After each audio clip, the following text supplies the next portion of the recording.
The HP Outdoors Waterfowl podcast is powered by Cornerstone Gun Dog Academy. CGA is the world's most comprehensive online gun dog training resource. They've got over 160 instructional videos that includes everything you need to take your 7-week-old puppy to a finished gun dog.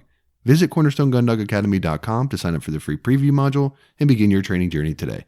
Cornerstone Gun Dog Academy, the most advanced gun dog training resource on the web. You are listening to the HP Outdoors Waterfowl podcast.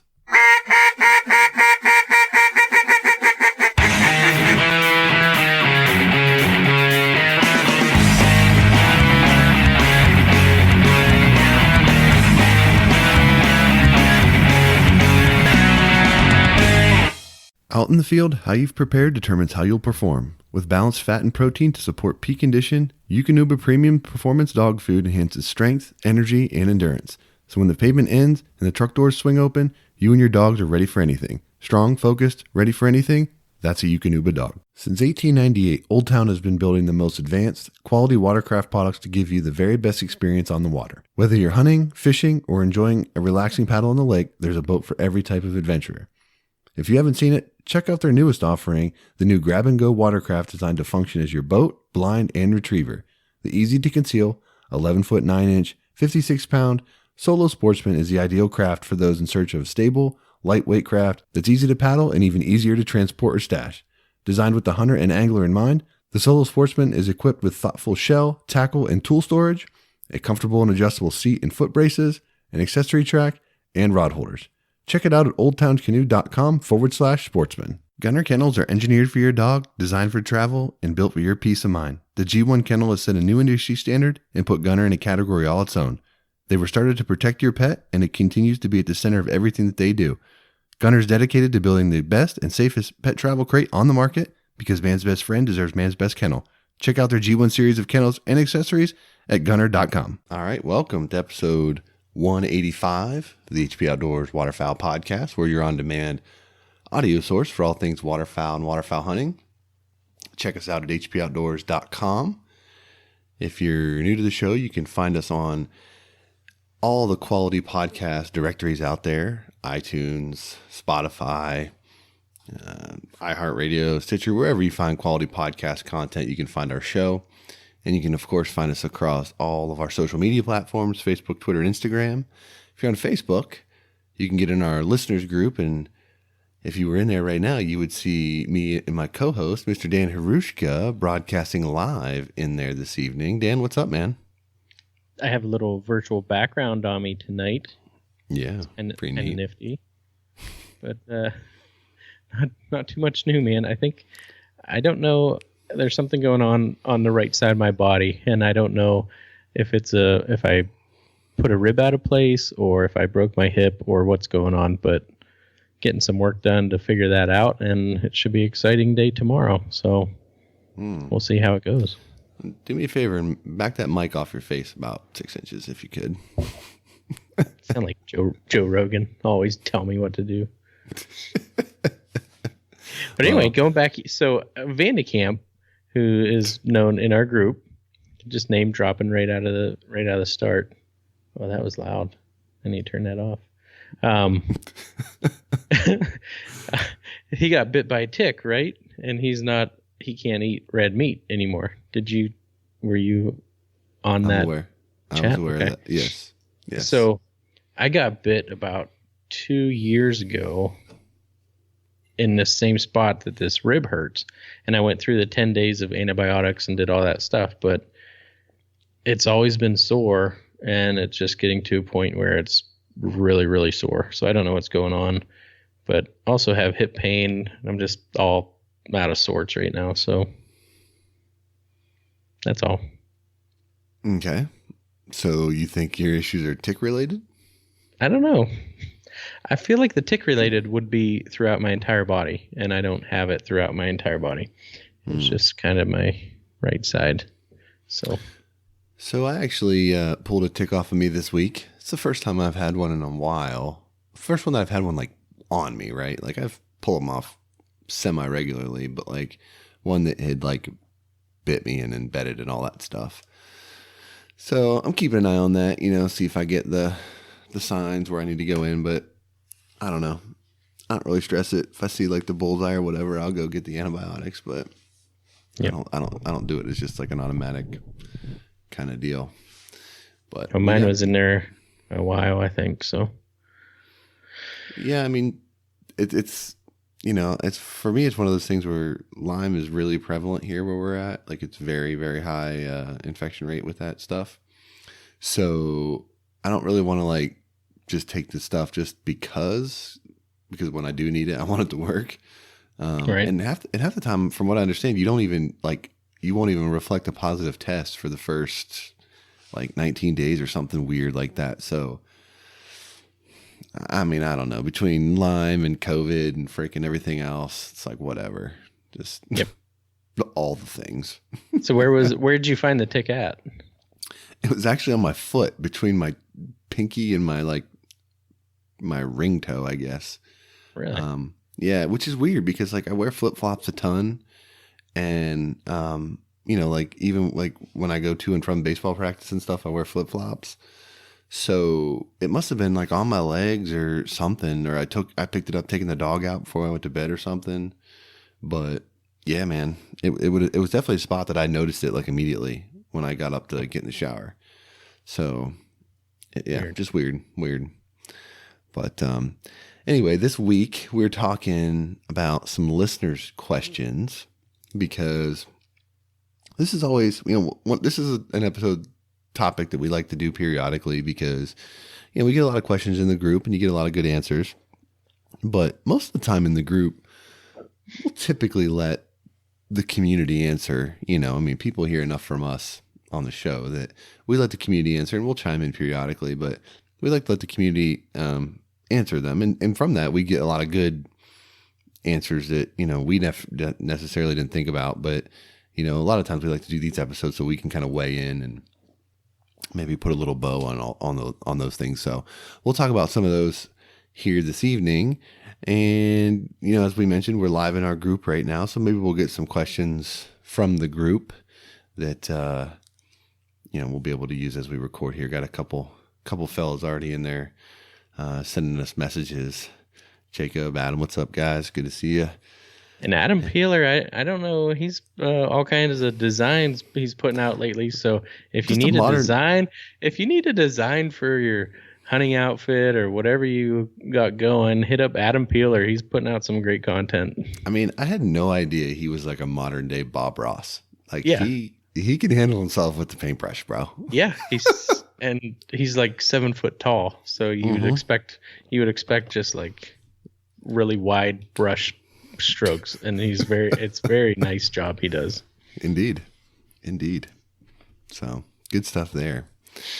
All right, man. So what do you want to do? You want to crack open a question? You want to? I feel like we need to give a little bit of a sit rep on your setup right now. I mean, you're in the house, which is just a rarity. And you made the comment to me that you did a speed test and it was like the highest speeds that you ever recorded. So yeah. I immediately thought we should test our luck and go live. We should talk about that. So, well, it's still not impressive by any means. Download was a little over 20 and the upload was over 3, which is usually under 2. And I don't know if I've glitched at all yet, but it's, look at you getting chesty over there. I'm all sorts of pumped up right now. So it's, all sorts of pumped up. I don't even know what time it is. 10:30, and I'm fasting for I started an hour and a half ago. So no, are you allowed to drink water when you fast? Yeah, bro. Most of the time when you fast for like blood work and stuff, they say you can drink water and black coffee, which really, again, I'm no doctor here, right? Like, but it seems weird to me that you can drink like black coffee before you go get your physical where they're going to take like your blood pressure and everything. But apparently that's cool. And I do it. So, well, the thing is, like, I did all my blood pressure today, so it'll just be my like cholesterol and all that fun stuff. But yeah, I read that if there's no calories, then you should be fine.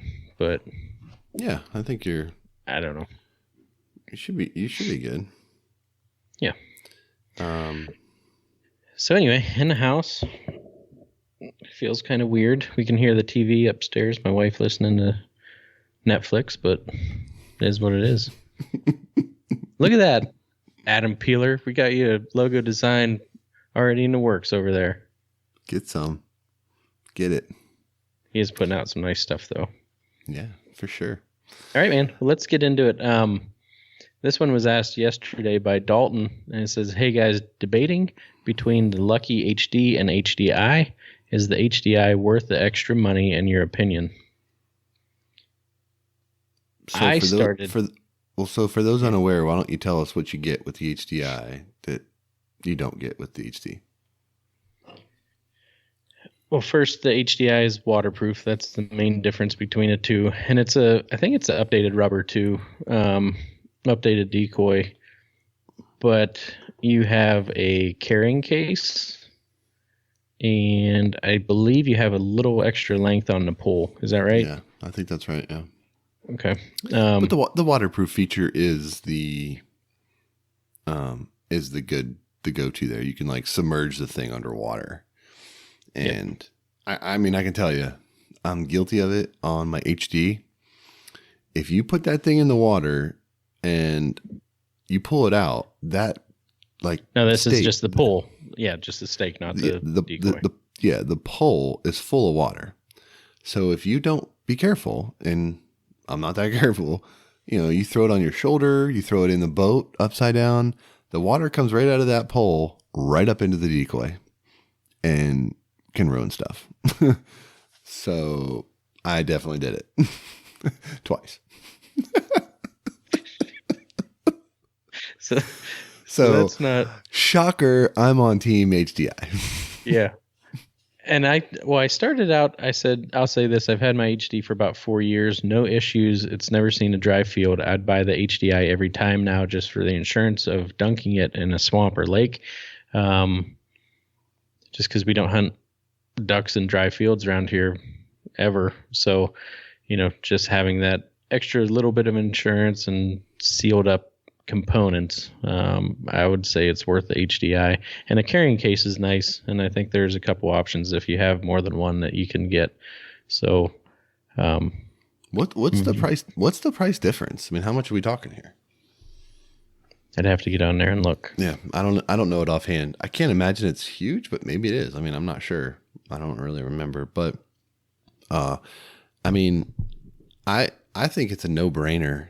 And the only reason I say that is because if you've hunted any period of time with motion decoys, that they can be fickle, and I've seen a lot that have like really struggled with dependability. I've been very happy with my Lucky Duck performance, is all I'll say about that. But, it's hard enough to keep those things operating at a high level for a long period of time for a lot of people. If you can add some waterproof action to it, I think that's probably money well spent.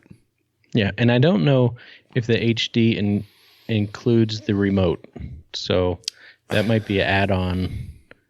I know I got it when I got my HD, but yeah, me too. But I don't know if I got like a package combo at the time. I think like Rogers maybe or Cabela's was running a deal, and something was going on there. I can't remember.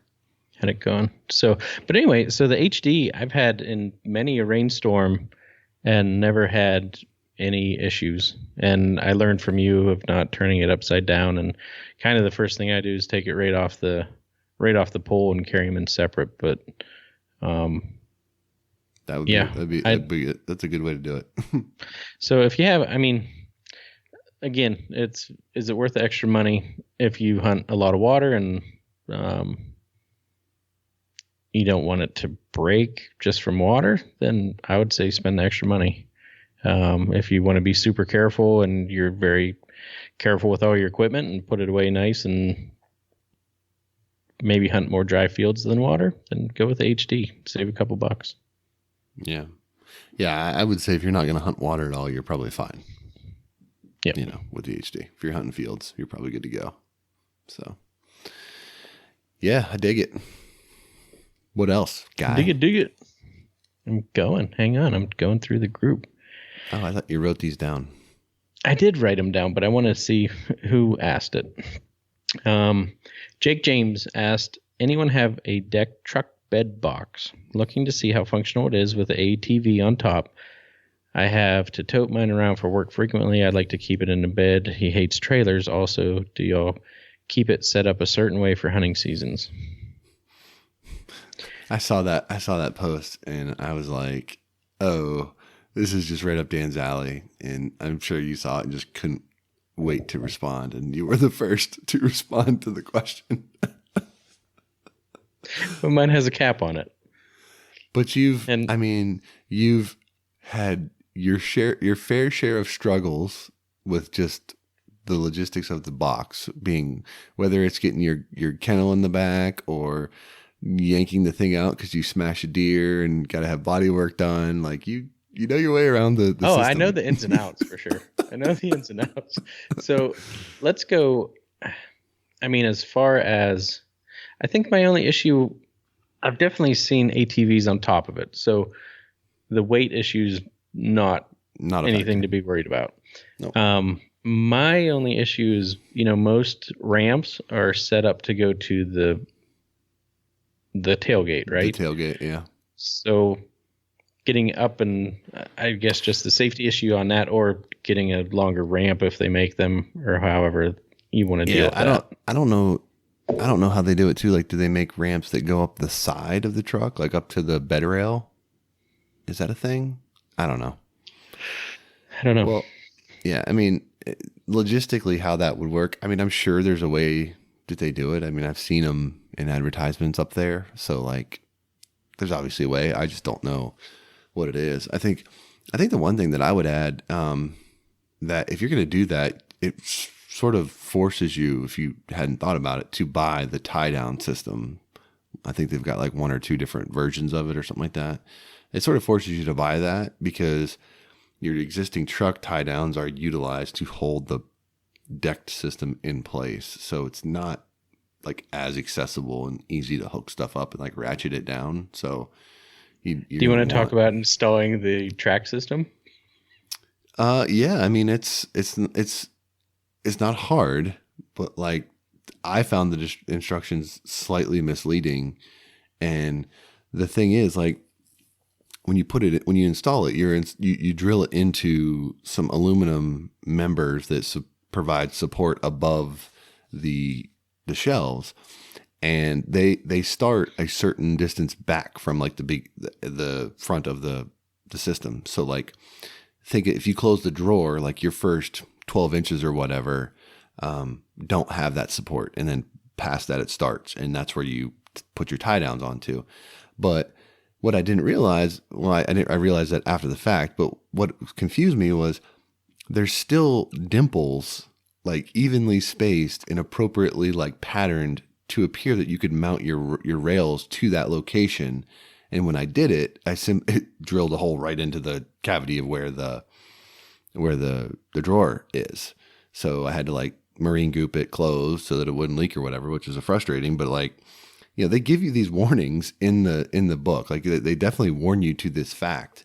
But as I'm just an idiot, I guess, and didn't triple check it, because what happens is if you get it into one of those channels, the water goes into that channel and then just can drain front to back. It's like a U type, hollowed out aluminum channel or whatever you want to call it. So like my first one, I missed it, right? And I had one hole that was, exposed.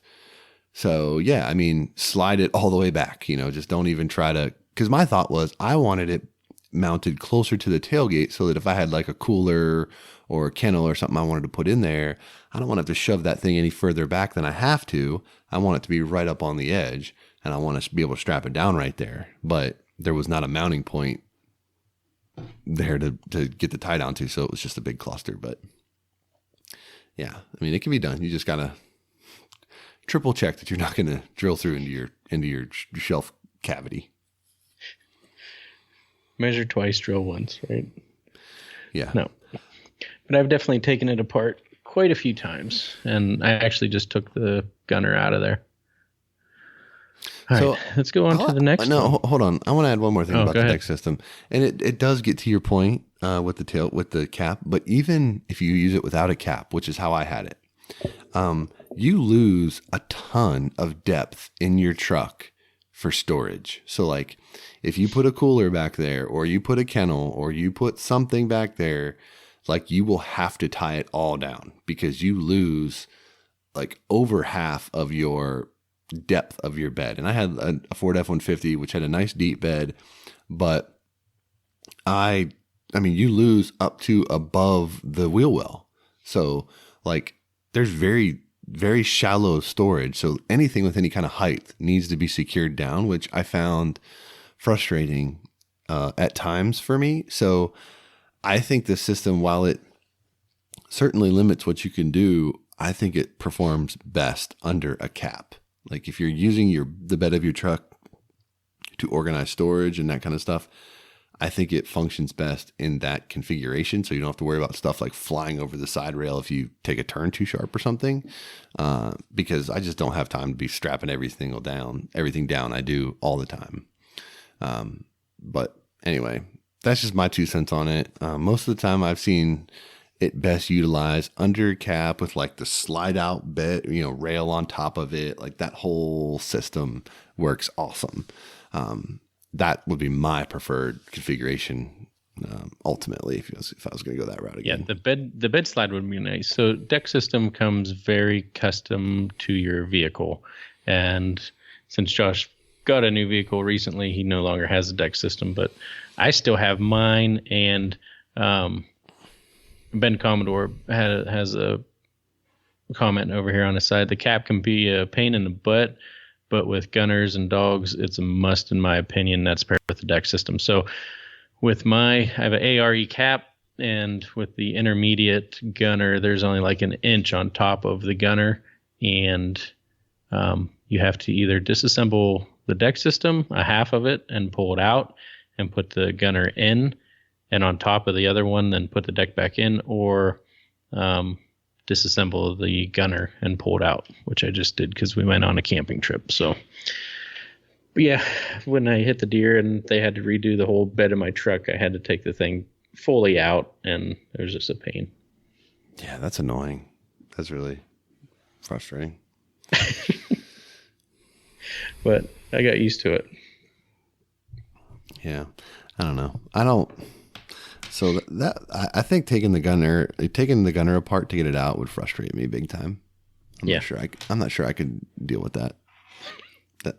Which it's not. I mean, it's not a huge.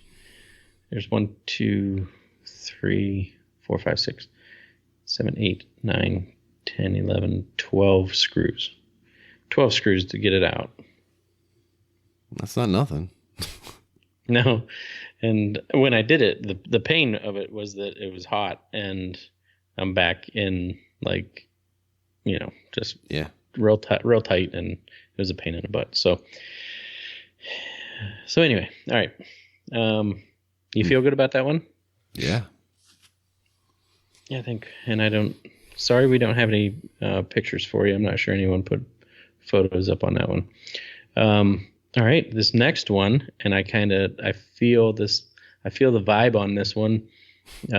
Harrison Kurth, with the summer sun beating down, I may be going crazy, but I'm thinking of running only a dozen decoys this fall, but have them all be motion decoys. Has anyone tried this? I always hear how motion is king, and that the more motion, the better. So has anyone just left the regular decoys at home and brought out a dozen various motion decoys, such as spinners?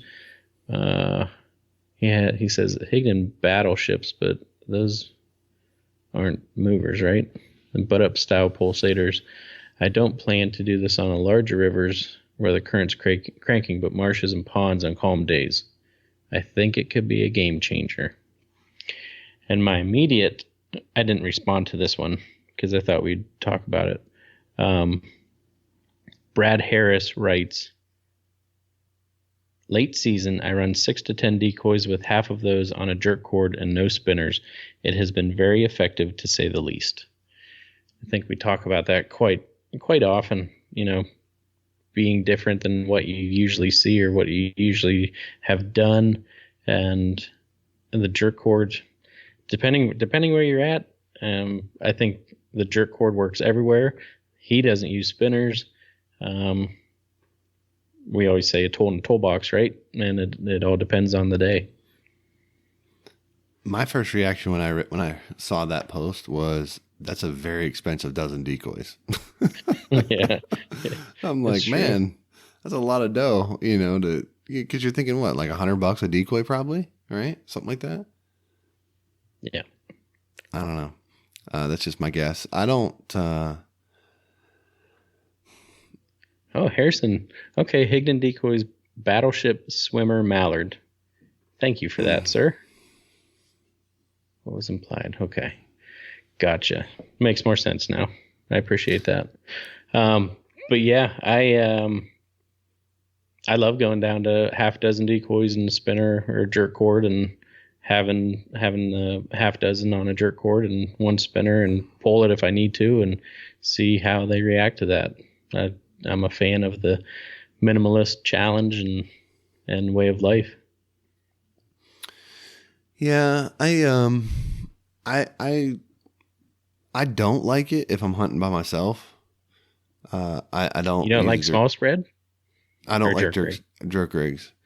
I don't like having to try to work that, call ducks, get my gun ready. Like, it's just too much for me. I'm just not into that. If I'm hunting with a couple people or at least one other dude that could do that stuff, then cool. Bring it in. But yeah, I mean, some motion is good. The one thing I'll say though is like, if you're trying to match what real ducks look like, I don't know where the balance lies, right? Like, because I feel like with most things, with the outdoor, I don't even know what I'm trying to say here. Like, you can get away with more than what's natural. Like, for an example, like, rarely, if you ever see a duck making as much commotion as like a butt up, pulsator does, right? I mean, it shoots a lot more water around than a real duck does. So I think I swear, I've referred to the Sean Stahl interview on this show more than anything in the history of this show. Like, I bring that thing up all the time. But he talks about it, on days when there's no movement and there's no wind and the water is glass. He's like, those are not the days that you need a bunch of motion, because that's not realistic. He's like, most of the days that you want motion are days when there's wind and they're floating around and they're bouncing around, and same within the field. He's like, it looks kind of weird when there's no wind, but yet you got all this movement going on. And I think that's true because, while ducks make movement and they make ripples in the water, they are not there to let you know they're there, right? They're trying to feed and do what they got to do, but they're not trying to announce their presence with authority like a pulsator or 12 pulsators. You know what I mean? Like, so I think there's a balance to be had there. I think if you use it appropriately or on the right opportunities at certain distances and stuff, but I don't think, typically you're going to want to be jerking things too much when they're, 50 yards out for, that kind of thing, 60 yards. Like, I think it's further, something to get attention from further distance and then work them other facets as they give you a look. I like that thought. And I've never used the pulsators or anything that shoots water. And usually when I use the jerk string, what I do is I will pull it all the way in, so it's almost ready to launch. And when I feel it's the right time, either they're coming off a bank or whatever, then I'll let it go. And essentially the ducks just swim out, right? They'll swim back out towards the anchor.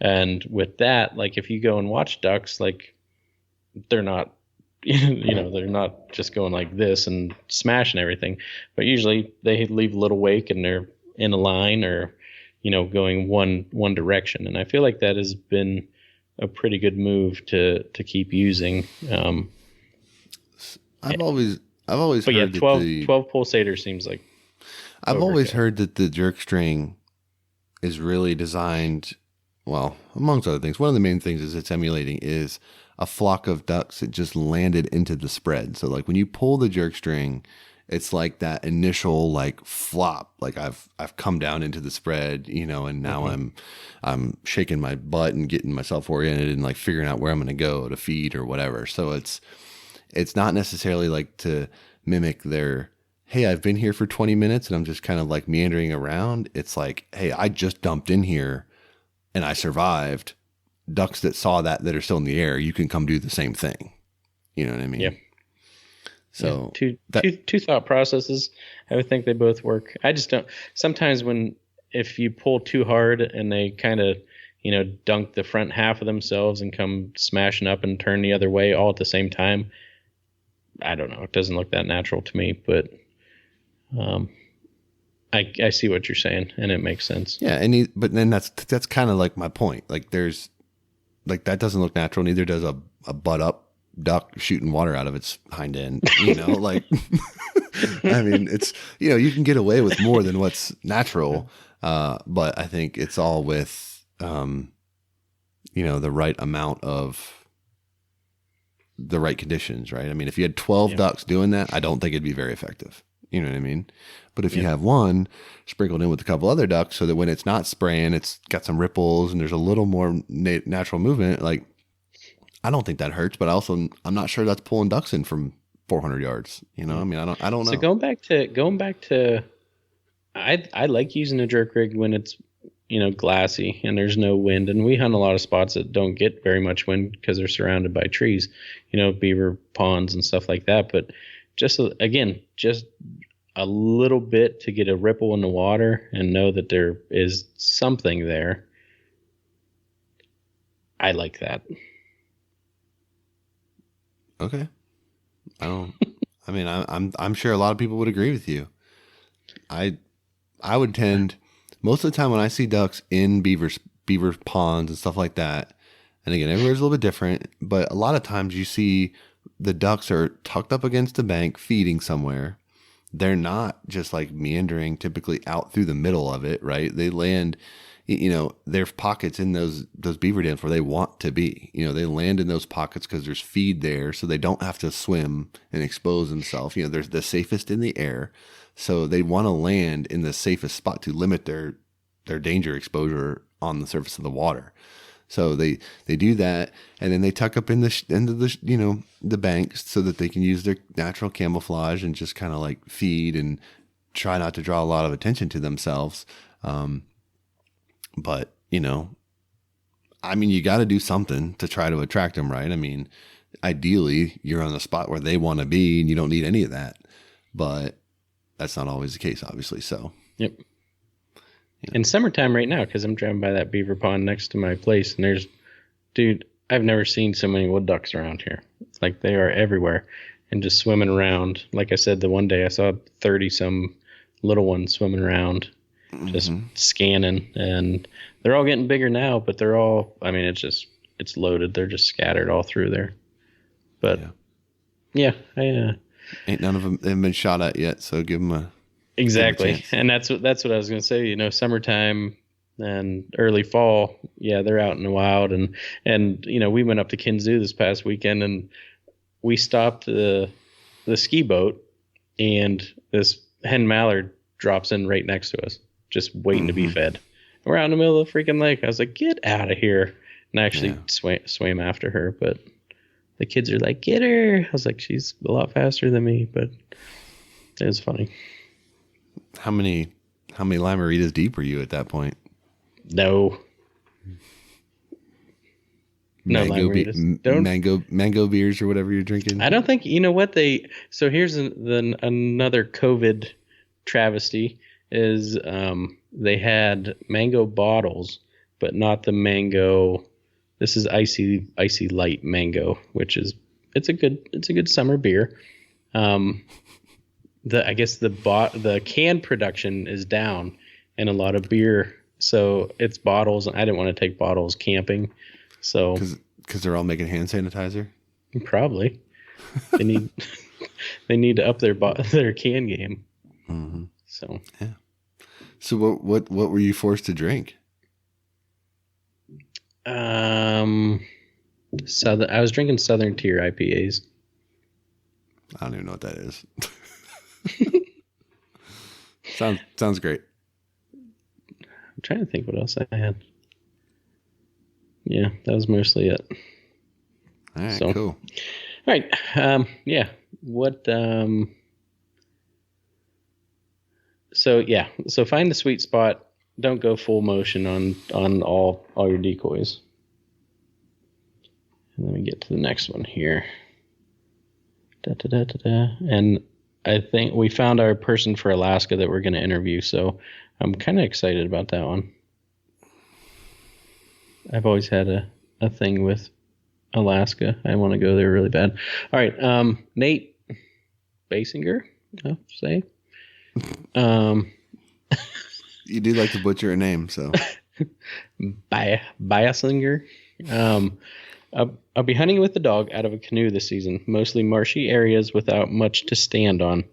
So we'll likely be brushing in the canoe as our blind. Tips and gear recommendations for the pup. The first thing I think of is safety. Preach. As soon as I read that, I'm like, oh, that's scary. Okay, so I don't know what pup means, if he just means for his dog, if it's a well-trained dog, if it's not a well-trained dog. If that, you need a steady dog to hunt out of a canoe like that, unless you're posted in or have, I see one guy posted like an outrigger system on it, which is a very smart idea too. But when there's nothing to stand on and some marshy areas, if there's beaver runs or anything like that, and you don't know how deep the water is, if the dog breaks either before you shoot or when you shoot and you're not ready for it, or you're, blasted back a little bit from the shotgun, and that dog takes off, like you're asking for a problem. So, and I shot a teal. This is a few years ago, but Kimber took off and we were out in just open water and she jumped out and I wasn't ready for it and just about flipped over. But it was beginning of season. It was still warm, but point being, it's a very dangerous situation. Try and find some way to get anchored or that outrigger system. Brushing in the canoe can be tough, and actually, what are those blinds? Just the quick strike? Are they quick strikes? Fast strike. Fast strikes. Some of it's like 3 pulls, and you can get the local vegetation, throw them up, and you're hidden pretty well. They have extenders that go up over you. That's kind of what we have used and have been successful with. But again, I think you need to focus on the safety aspect of it. I don't know how big the canoe is, how stable it is, how good the dog is, but it's bring that to your attention first. Yeah, I would say if you haven't checked out the episode that we did on small boat duck hunting, definitely check that out, because we talk pretty in depth about hunting out of canoes and some things you can do to be more successful doing that. But, the idea of running a blind on a canoe kind of scares me. I mean, it's one of those things where it adds additional weight that could create, top heavy scenarios that is a bad recipe for success, coupled with a dog where you don't have great footing. And maybe he's saying like there's nowhere to stand for the dog. Like maybe it's like 4 foot of water, right? And the dog can't stand there, but he can stand outside the boat or something like that. Like different scenario, right? I'm most fearful of the scenario where you're in the boat with the dog and the water is too deep to touch, right? Like, and if it's not too deep to touch, get out. That's what I'd say. But I would just say keep it as light and as simple as possible. Like to the point where if you could even just rig up some, like bungee cords or some sort of strapping system onto your canoe where you can just stuff vegetation local in when you get there without having to bring like fast strikes or something else. I think that would be a great way to go about it. Or, if you can, we use that mesh net over it sometimes. Yeah, I mean, like if you can use like a lightweight mesh, or if you have, if you have 2 oars in your canoe, if you can use those as like a makeshift blind, like, stick them somewhere or fasten, like, put a bungee strap on the side of your canoe where you can hold 2 oars upright and then drape blind material across or something like that. I would try to find a spot where you can get your back covered by something that exists already, so you're not trying to brush all sides of the canoe. I would really just try to think about spots where you could do it as quickly and as easily and as lightly as possible. Just because you're dealing with so much other stuff when it comes to canoes that, brush and blind and stuff like that. It's heavy, right? I mean, it's not easy to deal with. And I'm assuming your canoe's in like the 12 to 14 foot range, which if you're going to conceal it well, takes a lot of material, and it's just a lot to deal with. So yeah, I'd think it through, all the standard stuff. Think it through, try it in the warm weather, go out without your gun and stuff first, maybe take your dog with you and do like a training session in the similar conditions, and have the dog leave the boat and come back, and can you get the dog back in effectively without flipping the thing over, all that kind of stuff. Just practice it the first time you don't want to do it for the first time, like on opening morning. Yeah. So going back to his comment, mostly marshy areas without much to stand on, so we'll likely be brushing in the canoe as our blind. So I think they're both going to be in there. I don't think it's, shallow enough to sit. And I've said it before, but we hunt some spots that are floating vegetation, and it's 8 feet deep. The water's 8 foot deep, so we paddle up to the floating vegetation. One person gets out, and it's like heavy enough to where you can stand on it, and we'll drag the canoe up onto it and stand in the canoe and brush up the blind. So but man, if you fall through there, you better put your arms straight out and hope you can hold yourself up, or else you're under a bunch of crap. Mm-hmm. And, just having the dog I usually don't take the dog back there, because one, I'm afraid that, once it gets too cold and she needs a vest, I'm afraid she'll get stuck on vegetation. And 2, it's not worth the instability of standing in there and having her moving around. It's not worth it. Because usually there's a breeze, you shoot a duck and it'll go against the side of vegetation. You can paddle over when you're done and pick them up. That's kind of how we roll. Yeah. But yeah, just be careful getting into that. And like you said, test it out when it's warm, and see how it works out. Yep. What next? Let's see here. Adam Palladini. Anyone get waders for their teen? So not tiny, but a smaller human. I have not. My kid's 9. Yeah, we don't have teenagers yet, but let me ask you this. When your kid is a teen, or I guess this goes for equipment in general, are you going to buy them something nicer that's comfortable, or something that just gets them through the time? Because they're probably going to grow out waders, of it. Or are you talking about like I'm saying all any kinds kind of gear? Yeah, all kinds of gear. Well, so it really depends on the gear. Like I still have the 870 that I got when I was 12 years old. So when it comes to firearms, that kind of stuff, I'm going to get him something good. Waders, I'm more likely to, at least for a period of time, go with just something that's going to get him through. Because I can remember when I was growing up, I mean, I grew so much year over year. Like it was just, I would go through shoes and stuff like that so quickly. It doesn't make sense to, because part of what you're buying when you buy quality gear is longevity and warranty and customer service and all the things that go with that.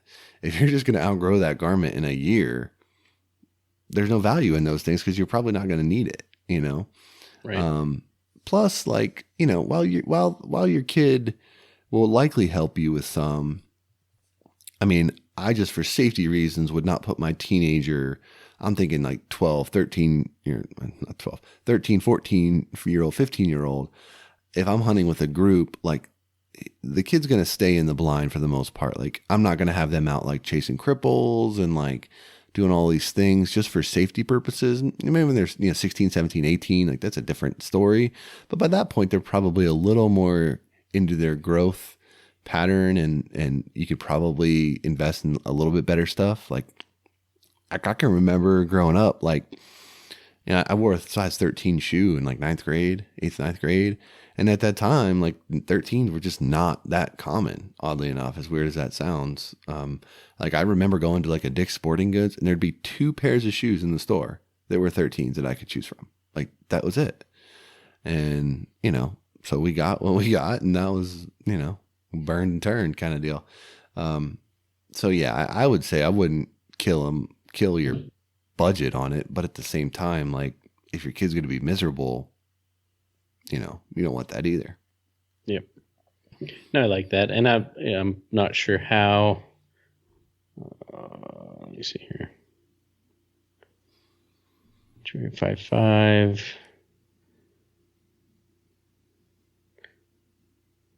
Yeah, I'm not sure. How it seems like he's 5'5". Not sure how old. What if there's a expected growth spurt or not coming up. So, yeah, kind of. Again, I mean, find the middle ground, right? Yeah, kids grow a ton in high school, right? Middle school, junior high. I mean, like, I can remember in 8th grade, I think I weighed 123 pounds in 8th grade. Graduated high school at 210. So, you can grow a ton.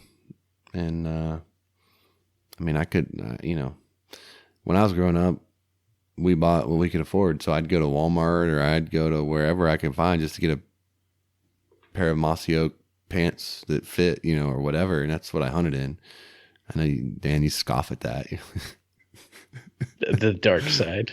Yeah. No, I mean, I remember one of my first pair of waders was from Walmart, and it was like the thinnest neoprene wader that you could ever imagine, and trying to get out and hunt some of those, and just it's like, why would anyone hunt ducks when it's this miserable?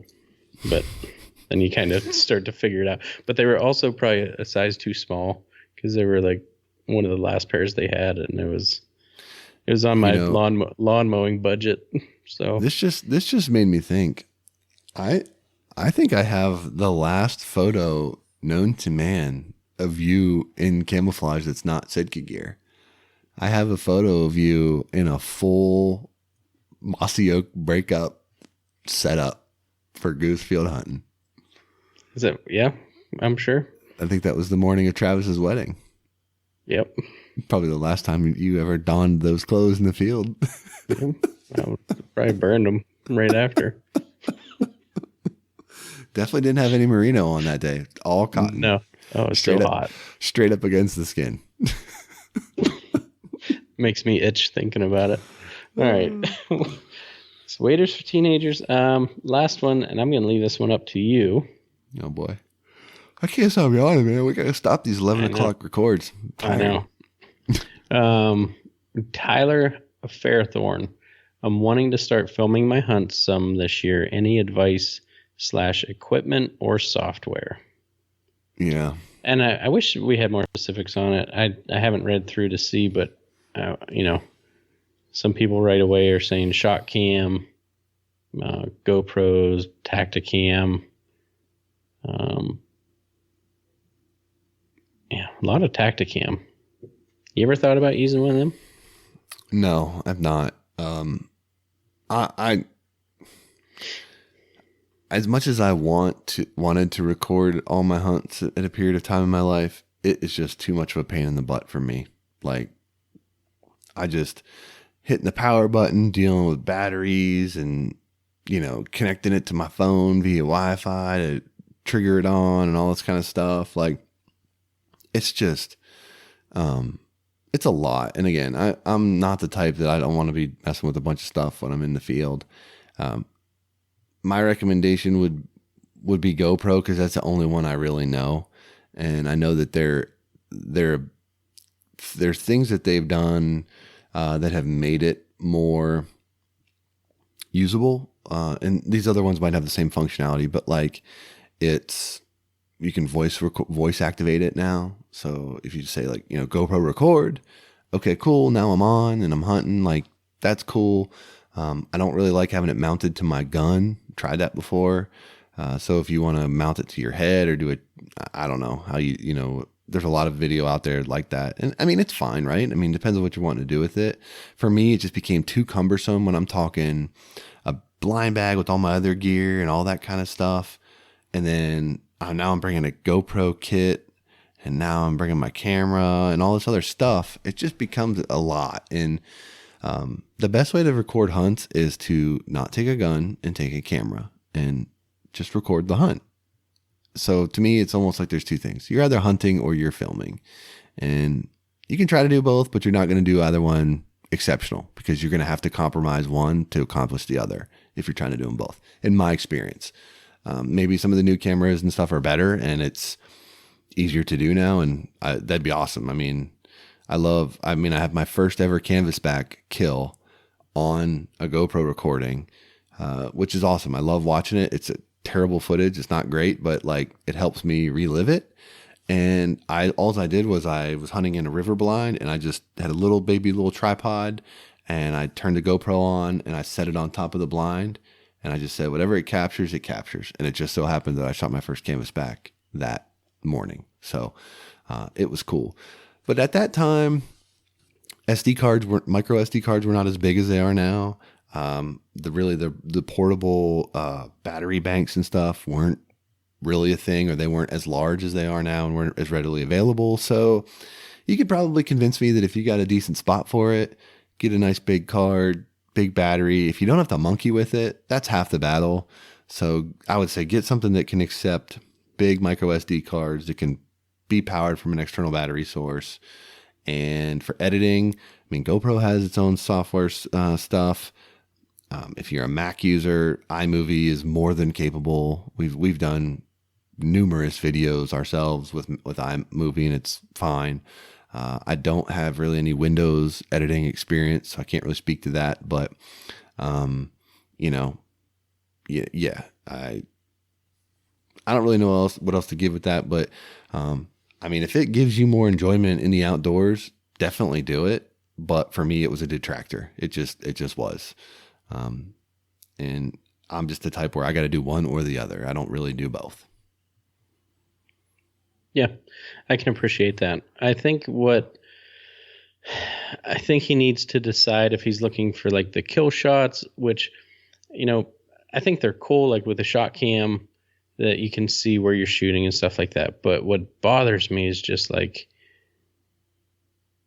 how jaggedy all the footage is, and if you're filming your hunts and trying to get the entire experience and you're just on the birds that if a flock of 30 ducks come in and you're focused on, you might see 3 in your recording. Is that really what you want? Or are you trying to go with the GoPro? Like you said GoPro record and you can do everything pretty simple. So, or are you have a tripod set up and you're trying to actually film, which if you're doing that, like you said, leave the gun at home and take care of business on the video end. But, yeah, I guess figure out. It's like when people ask us what kind of camera and lens for photography. Well, figure out what you want to create, and then go from there. Yeah, I mean the newer GoPros have the electronic stabilization built into them, so it's not quite like it's on a gimbal, but it's smoother. So that will help. But no matter what, when you pull the trigger, your recoil is going to impact your image, whether it's on your head or on your gun or whatever. And if it's on your gun, you're probably not going to get a great kill shot per se. You might get some, but I mean, the field of views are tough. The birds always are further away, appear further away than they are in real life. But if you just want to like capture some stuff, yeah, they'll all get the job done. I would say don't break the bank off the bat and try it out first, or maybe you've tried it out and you're good to go, whatever. But yeah, for me, I mean, GoPro is the largest action camera manufacturer, I think, on the planet. They've got billions of accessories and all that stuff. Yeah, another one that I'd be interested to try, I don't know exactly what all they got going on with it, but is the Osmo, the DJI Osmo camera. That's the comparable to the GoPro. Mm-hmm. Could be an option as well. And then the camera that I'm actually interested in playing with right now is the DJI Osmo Pocket gimbal camera. It's like a little handheld gimbal with a small little camera. I think that would be really cool. I just love gimbals. They make life so much easier. And I think, I think it's pretty cool what you could get with that in the field. And if you could put that thing on a tripod to set it up somewhere and have it record out, I think that'd be pretty cool. So maybe that's another option. I don't know what like Tacticam or ShotCam waterproof wise, but the newer GoPros, you can dunk them and swim with them and do whatever underwater, and you still have all the audio capability. Where before with like the 4 or 5, I don't know when it switched over, but you'd have to encase it and didn't have any audio with it. But now you can dunk it and come back up.